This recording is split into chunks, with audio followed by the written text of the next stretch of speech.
got inspired to blog, so I'm going to do it. I am just finishing up at the time of this taping the June schedule for 2017 for Drawing the Circle and the Silver Broom, which is part of my job as the Silver Broom Ministries secretary, executive board secretary. Pardon my hair, by the way, I just got out of the shower, so it's wet and a little flat, but whatever. So I'm really excited about a couple of things that are going on through the company and what I'm going to be teaching. I've been teaching Course in Miracles for a while through the Silver Broom, which is weird because pagans tend to avoid Course in Miracles because they think it's Christianity, and it's not. That's probably a whole other vlog unto itself, and I've been teaching that on Tuesday nights as well as I used to teach Morning Miracles. This last time I called it Miracles with Mark on Tuesday nights, and it was great. Actually, last night was the last one that I'm doing for a while, although I am going to book that on the weekends, like maybe once a month, to support the people who are really ongoing with doing the workbook and just giving them a space to kind of talk things out and all that. Great. But what I'm replacing it with, I was totally inspired to bring back Meditate with Mark. That one of the things people have said to me throughout my career is, oh my God, if only you would record some of your meditations and your prayer work and stuff so that I could listen to it again. And, you know, that's something that I've done. We have Meditate with Mark up on Vimeo on demand, as well as I've got some clips on YouTube. Please subscribe to both. But I really got the inspiration a couple of days ago to really change that out and bring Meditate with Mark back. So that's one thing I'm really excited about. I think Course in Miracles has really helped the people who come, but I began to realize that Course in Miracles just isn't for everybody, that it is a little rigorous. Okay, it's a lot of rigorous. It's about learning how to really forgive, more along a quantum physics paradigm than a Newtonian physics paradigm, that you're really only forgiving yourself. And that, like I said, is a whole other ball of wax that maybe I'll talk about in another vlog. Maybe I won't, because I love teaching it, and I do love teaching the Course in Miracles, and it is my spiritual spine. Moving on, though, I'm finding that one of the things that's just saving me, keeping me sane throughout this cataclysmic period of change that not just I'm going through, but it seems like the world is going through cataclysmic change. Look at my last vlog, that's what it's called. Give you some of the background on that. But has been meditation in my daily spiritual practice. You know, I've been meditating since I was a teenager. Different forms, I just was always fascinated and interested by it. So I'm really psyched to do that again. So I'm going to be doing that Tuesday nights, 7 to 9 p.m. at the Silver Broom. $10 a pop. Man, that's, for 2 hours, that's $5 an hour. That's like less than minimum wage. So just come down. Let me know you're coming. It's going to be a hoot. It's going to be a lot of fun. But what I'm really excited about, oh my God, tonight we are graduating Witch Class Cycle 3. Really good group. I love them. It was, you know, all the groups start out, all the series usually start out with a lot of people, and then it pairs down, because particularly my Wednesday night workshops, it's intense stuff. I tend not to do light fluffies, really ever. But my Wednesday night workshops in particular are a little heavy duty. This past one, Witch Class Cycle 3, it was just a lot of work, so it's going to be a lot of fun to graduate this group really into it, really hardcore witches who really want to connect. Oh, it's Witch Class Cycle 3, Gods and Goddesses, so they really are into the mystical aspects of finding the pieces of the divine within themselves. It's just hot stuff. But then I was like, okay, now what am I going to do on Wednesdays? So, you know, rather than do market research, which I think is usually flawed, I released it. I released it in prayer, and I said, all right, God, Goddess, whoever is in charge up there, in here, whatever, show me what you would have me do, where you would have me go, what you would have me say, and to whom. It's from the Course in Miracles. And they said, do the witch archetype. Now, the witch archetype is a one-shot talk that I did, oh my God, maybe last year or the year before, looking at all of the different archetypal soul powers that are within the witch, because the word witch means wise person, and it is an archetype unto itself. It does sort of stand alone. But having worked in the witchcraft field, wild and woolly as it is, I have run into so many different types of witches, and I just don't mean traditional and eclectic and all of that. Like, for instance, how many witches are healers? Like, the healer archetype through the lens of the witch is different than just the healer archetype. The wounded healer, with it was seen through the lens of the witch, is really, really different than just the wounded archetype. The teacher, which, you know, I have the teacher archetype, but the teacher witch, or the witch teacher, different than just the teacher. There's so many of them. The artist, the caregiver, the nature child, not to mention just the 4 basic survival archetypes: child, victim, victor, which is the same one, saboteur, and prostitute. And so what I'm going to do is I'm going to go through in a 9-week course, one intro class looking at the 4 survival archetypes, how it applies to the witch archetype. 3 hours, by the way, 7 to 10 on Wednesday nights, $30 a pop, but my God, you're just not going to find this anywhere else. Like, maybe someone else is teaching it, but I don't know that anyone who's teaching this, at least not where you can, like, walk in the door.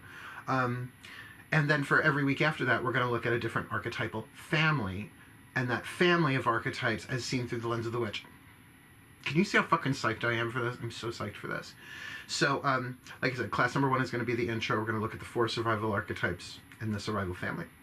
Then we're going to take a week, and really 3 hours per week, to look at the feminine family, which is, you know, the maiden, the mother, the crone, the queen. The queen archetype is alive and well on planet Earth. The femme fatale. Actually, femme fatale is in a different group, but we might touch on that then. The virgin archetype, because it is classified as feminine. Just is. I didn't make it that way. Then we're going to do the masculine family, because everybody has masculine and feminine energy within their soul. So, of course, we have to look at both. And there we have the knight, the prince, the king, the son, the sage, you know, father, son, sage, as well as the lover archetype, because the lover archetype tends to be more yang, but that's why we're going to spend 3 hours on that.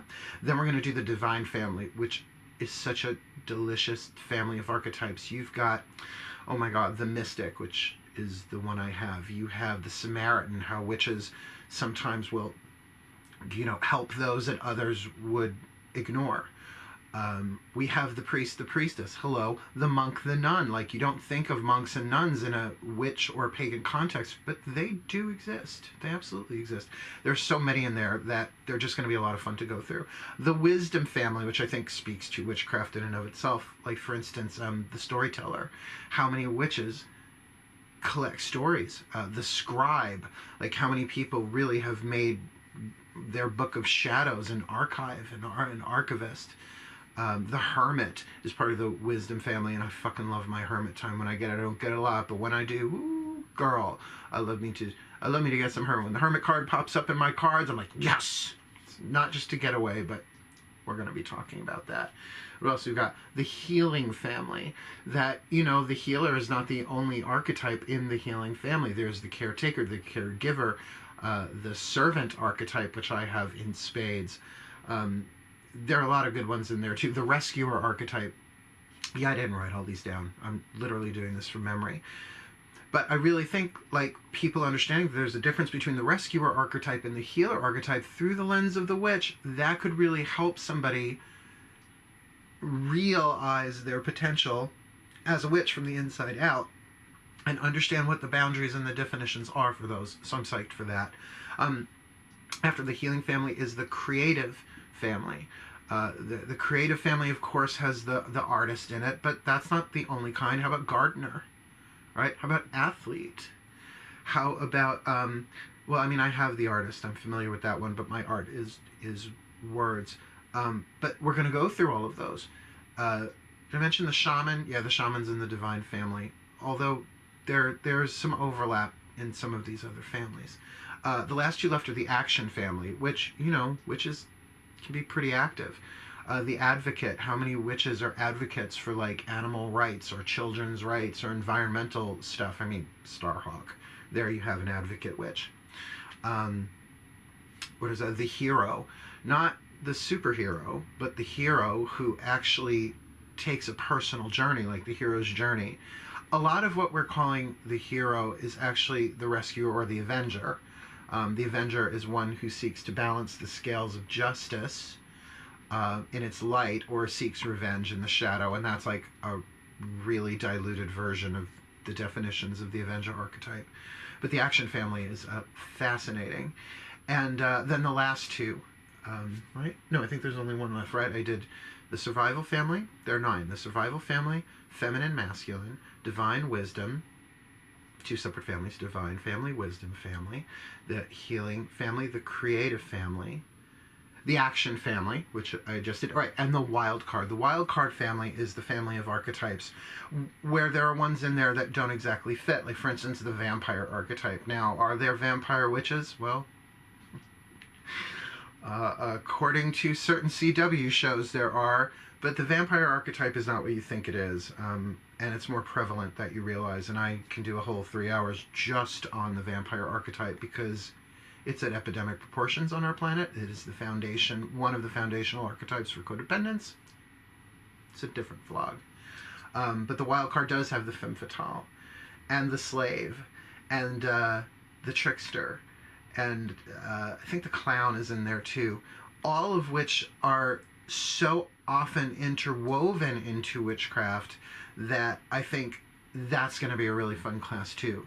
So I'm going to do literally 9 classes, 1 for each family. The first one's the intro and the Survival family. I'm going to go through those other 8 so that people can get sort of like a 12 slot pantheon of soul powers to look at, because the Survival family, the Child, the Victim, Victor, the Saboteur, the Prostitute are 4 that everybody have. So 4 plus 1 from each of the other 8 makes 12. So you have a pantheon of 12 archetypes that over time the witch can kind of get, yeah, no, I'm developing, I don't know, the lover archetype in my masculine family rather than I thought I was the prince or the king or the knight, K-N-I-G-H-T. It's going to be hot. The difference with this series is I'm not doing a ritual design and a graduation, because this is about an in-depth personal journey. We're not going to be doing magic together. This is purely informative, but very soul-driven. We'll probably start with a prayer meditation thingy. Anyway, so I just wanted to get that off my chest while the inspiration hit,